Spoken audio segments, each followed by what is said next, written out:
بسم الله الرحمن الرحیم. السلام علیکم ورحمت الله وبرکاته. دوستانو ستړي مسئ په دې هیله چې جوړ روغ خوش او خوشحاله بیاست. رب العزت جل جلاله مو آباد سوکاله او خوشحاله ولره. دوستانو بیا هم الحمدلله موږ د نغدو پیسو برنامه لرو. خدای جل جلاله دې د همدغه مور پر ژوند، پر رزق، پر مال، پر اولادونو باندې برکت کښېږدي او لا یزال خدای جل جلاله دې نازو خورکې ته هدایت وکړي او الله جل جلاله دې همیشه توفیق ورکړي چې د خپلو غریبو هیوادوالو سره په هر حرصه او په هر برخه کې کومک او مرسته وکړي. ما ته کله کله یو شی په ذهن کې راځي، همیشه هغه وخت چې موږ د یو چا سره مرسته وکړو، بیا هغه برنامې ته په لیدلو سره بیا موږ یو څوک موږ ته وایي چې دغه مرسته زه کوم. نو ما ته عمر ابن عبدالعزیز رحمه الله تعالی دور را په یاد شي چې هغه ول چې مسلمانان دغه حالت کې وه، کله چې د بیت المال هغه نمایندگان راله، هغه امیر المؤمنین ته عمر ابن عبدالعزیز رحمه الله ته ورته ویل چې امیر المؤمنین ټول د خلکو حاجتونه پوره سوله او بیت المال پاته دی، د خلکو عشر او زکات چې راټول کړي دغه پیسې سته. وایي عمر ابن عبدالعزیز رحمه الله ورته ویل چې ورسه په هغه قرضدارانو یې وویشه د دې وطن قرضداران خلاص کړي. او ورته چې یا امیر المؤمنین هغه مو خلاص کړه. ورسې هغه کسان چې ودونه یې بند دي هغوی ته د ولغورو پیسې ورکړي، هغه مو هم خلاص کړه.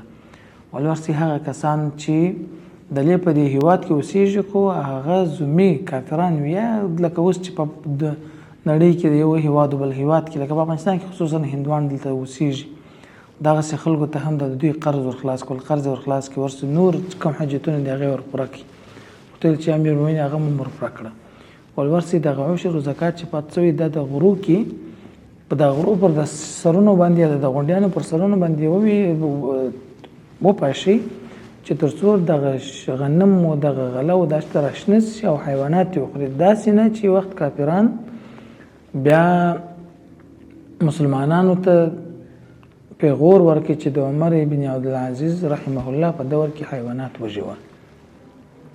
نو لله الحمد اوس هم د عمر ابن عبدالعزیز مفکوره او هغه احساس، هغه درد په ځینې مؤمنانو کې حس کېږي، لیدل کېږي. کومه جانې چې د کومک مرسته کوي دا یو ځای درس وایي محصله ده، نو ټولو مؤمنانو ته معلومیږي چې د تحصیل په دوره کې بیا کار ورسره کول به څومره سخت وي او د کور مصارف پوره کول به څومره ستونزمن وي، او خو بیا هم دا هڅه کوي خپلې پیسې او د نورو مؤمنانو پیسې راټولوي او کومک کوي. او زما پر ټولو مؤمنانو باندې غږ دی که زموږ برنامه ویني هغوی چې مرسته نشي کولی ځان دې ډونر جوړ کړي، پیسې دې راجمع کړي، خلکو ته دعوت ورکړي، دا ډېر لوی اجر، لوی صدقه ده. موږ که ستاسو یاد وي تېرو ورځو کې یو مسجد برنامه مو نشر کړې او تاسو په الله یقین وکړئ 4 کسانو ماته زنګ وهلی چې موږ مسجد کې برنامه ووهو، موږ دا ځای جوړ 4 کسانو.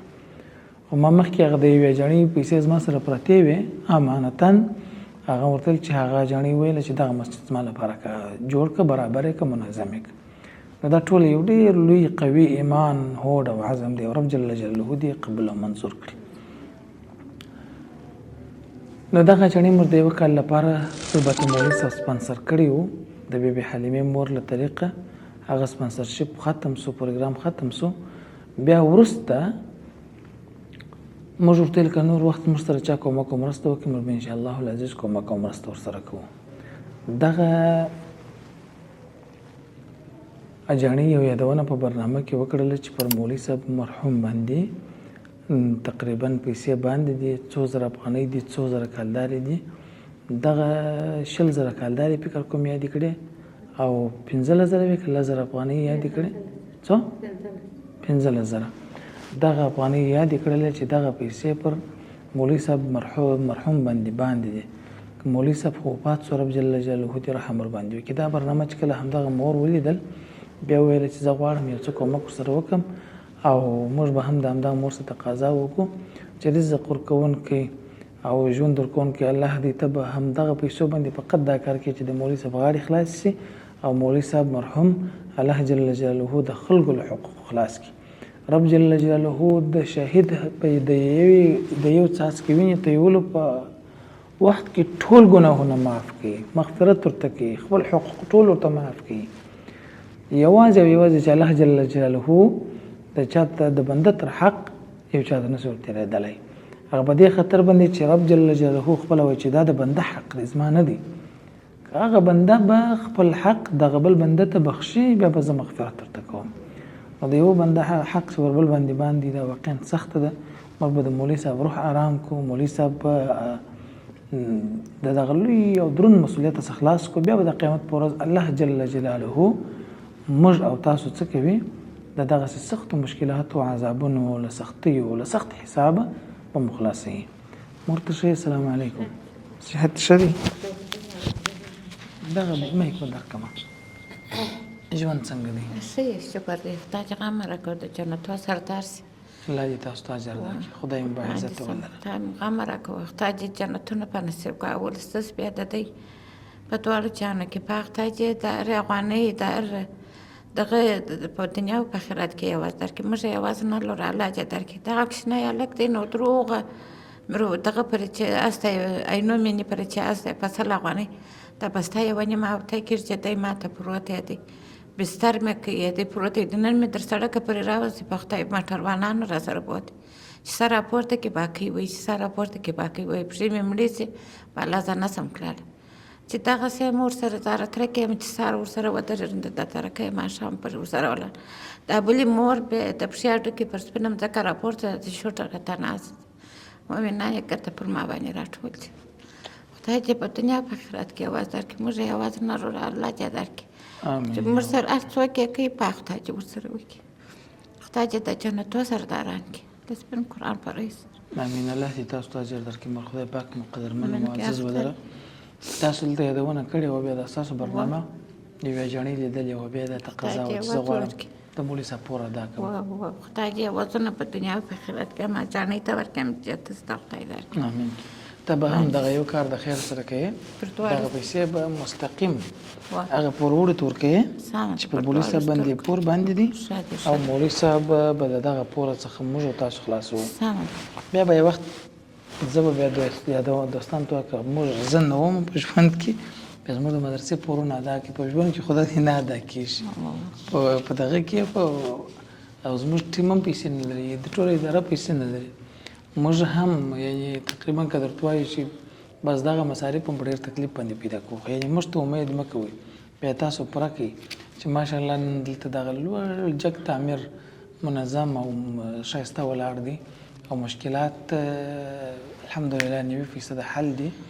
فقط دغه لږ کمې پیسې چې پاتې دي دا که چیرې موږ نه وو ژوند خو همداسې لنډ دی. چا به ویله چې مولوي صاحب بس په یوه برنامه باندې اخواته بیا یو برنامه به ورسره کېږي نور به مولوي صاحب وفات کېږي. چا به دا ویل؟ هېچا نه ویل. هېچا نه ویل. خو بس دا د خدای جل جلاله دغسې امر شوی دی د الله جل جلاله همداسې امر یې. نو که چیرې موږ نو بیا د مدرسې پورونه ادا کړي. تقریبا موږ ټول الحمدلله ګرده کارونه ټول کړي دي. 1,20,000 افغانۍ یې وې یعقوبي صاحب په هغه درو تعمیرونو دغه کې وطاقو کې 1,20,000 ما داسې په یاد دي او 100,000 وسوه په دا یعنې په موږ په دې ټوله ځای کې 100,000 وسوه او 1,20,000 دا تقریبا 1,20,000 افغانۍ چې $1500 لا تقریبا کېږي داسې. او په هغه درو وطاقونه کې چې الحمدلله هغه ټول جوړ سوي رڼا مور بلقیس مور او د خپل د ټوله فامیل مسوجان دې جوړ کړه، خپل در اوسه پرې کومک وکړئ. نو په هغه کې 1,20,000 افغانۍ موږ باقیان یو او نور یو په دا ځای کې موږ ته بیا هم دعا وکړو مور چې خدای زموږ خدای درته کوم موږ نه درته کوم په خدای چې دنیا او آخرت سم کړه، په خدای چې پر ځواني برکت، په خدای چې یو ځنه درکړي چې هر سره یې زموږ سره کوي، په خدای چې یو ځنه په دنیا او په آخرت کې ورسره وکړي. زه یوازې نه لرم خدای چې ورسره وکړي. امین. الله دې تاسو ته اجر په خدای چې یو ځنه په دنیا او په آخرت کې درکړي. دا یې ورته ګوره زه درته حسابم 1 2 3 4 5 6 7 8 9 10 11 12 13 14 15 16 17 دا یې 18 دا یې 19 دا 15,000 افغانۍ د مولوي صاحب د نغد د افغانۍ پور دی. 4,000 افغانۍ 60,000 کال لارې کېږي. دا پیسې به کراره خلکو ته ورکړي پور کوي. خدای دې وزنه درکړي، قربان شم په خدای چې د جنتو سردار. امین. که داسې زموږ سره وشي کوره وش ماته زما ور دی په مځکه درکومه د دوو خونو دی که د څلورو خونو ځای ته کوم نو موږ خدای نه لرو. ایته مؤمنان پر کومه باندې ولاړ عبارت معنا زموږ سره یې راخلاص کړي که شا څه سره کومک کوي د دې دروغونو کومک چې څه سره وکړي چې د دروغونو د در سره وکړي دا پروا نه وي البته څه دغه نه کړي د هغې د مځکه دا دپاره د خدای درکړم البته څه به د جهفت اکشر دي به هغه زموږ سره یې چې به هغه جهفته ته ځي اوس خو موږ په هغه سره کې دغسې پراته یو نو موږ ته یا یې فکري یا راکړې یا یې دغسې راکړې بس یې د مهربانۍ راکړې سمه ده دا مځکه به درکړمه ستا سره چې څوک کومک وکړي دا مؤمنان کوچنیان چې څوک یې دغه کوي او تاسو سره چې پر کومه ولاړ شي خو هماغه په ولاکه لرو چې بهتر سمه ده په دواړو سترګو که چیرې هر چا د همدغه مور سره د سرای په برخه کې کومک کوي ځکه خو بل څوک ورکوي که چا دوې خونې ورته جوړولې خدای جل جلاله به اجر ورکړي یوه یادونه باید وکړو چې موږ په نورو برنامو په ټولو کې ټولو مؤمنانو ته وایو چې موږ د دفتر لپاره د نورو شان لپاره مصارف لرو موږ هڅه کوو کوشش کوو چې 10% د خپلو مصارفو لپاره واخلو په دې خاطر باندې چې ترانسپورټ دی د دفتر کرایه ده د کارمندانو معاش دی نو تقریبا د همداسې په دعا او سلام باندې نه چلیږي مصرف لري څوک یو نهاد دی یعنی تقریبا که درته وایم چې زموږ د انټرنیټ مصرف د میاشتې زیات دی چې برنامې اپلوډېږي برنامې جوړېږي ډیټ کېږي ټوله سیسټم دا اوس انټرنیټي او الکترونیکي دی موږ به هڅه کوو کوشش به کوو چې هغه خپل راکړل سوی مسؤلیت په توګه په صحیح شکل باندې ادا کړو د هرې برنامې سره تاسو ټول مؤمنانو ته موږ دا وایو موږ کوشش کوو چې هره برنامه کې موږ 10% خپل د مصارفو لپاره واخلو په دې خاطر باندې چې دغه به نه وي تاسو په الله یقین وکړئ 2 میاشتې کېږي 2 میاشتې به کېږي زموږ د دفتر بیټرۍ خو موږ ته الحمدلله یو مور رانیولې بیا 2 میاشتې کېږي زموږ یو مولد د همدغه به هغه برق چې ژوندی کېږي د ژوندی برق موږ ته راځي د دغه مولد خلک به دا فکر کوي چې څومره پیسې دوی لري او د دغه مولد توان موږ په 2 میاشتې باندې نه دی پیدا کړی او څونه ښه په اصطلاح باندې چې موږ دغه خپل دفتر دپاره دغه مولد رانیسو خو الله جل جلاله دغه نظام عجب چلی موږ خلکو ته پیسې ورکو خیراتونه کوو غویي حلالو پسونه حلالو ډلیزې مرستې کوو د خلکو مساجد جوړو خلکو دا فکر کوي چې دا څومره ډېرې پیسې لري خو موږ